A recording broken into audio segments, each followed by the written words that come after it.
Salut à tous. Aujourd'hui, on va parler d'une légende de la musique française, Jean-Jacques Goldman, et des raisons possibles qui pourraient expliquer pourquoi il a décidé de se retirer de la scène musicale. Préparez-vous à explorer des hypothèses aussi surprenantes qu'amusantes. C'est parti. C'est Bernie à la manœuvre. Goldman, un génie des mots, aurait pu décider de se lancer dans une carrière de champion de Scrabble. Après des années à jongler avec les paroles de ses chansons comme « Encore un matin » et « Il suffira d'un signe », il aurait pu décider que « Mot compte triple » était le nouveau top 50. Autre hypothèse, Jean-Jacques a toujours eu un faible pour les animaux exotiques. Peut-être a-t-il quitté la scène pour se consacrer à l'élevage de lamas dans les Alpes.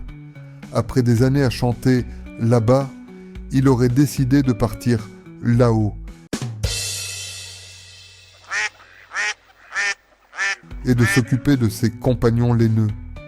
Une vie paisible à la ferme, loin du tumulte des concerts, ça pourrait le faire, non? Et si Jean-Jacques avait simplement été déprimé par l'état actuel de la scène musicale, entre les autotunes omniprésents et les textes parfois douteux des nouvelles stars, il aurait pu décider que ce n'était plus son univers. Après avoir écrit des classiques intemporels comme « Encore un matin » et « Je marche seul », il pourrait bien être déconcerté par la direction que prend la musique aujourd'hui. Une de mes sources très bien informées m'a partagé des photos prises au téléobjectif où l'on distingue clairement Jean-Jacques, un Oculus Rift posé sur la tête. Cela confirmerait la rumeur qui dit qu'il se serait perdu dans les mondes virtuels et les délires schizo-maniaco-dépressifs.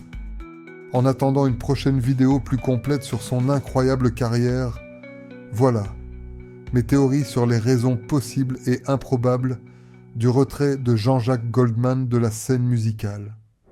Quelle que soit la vérité, on ne peut que remercier ce génie pour toutes les chansons inoubliables qu'il nous a offertes.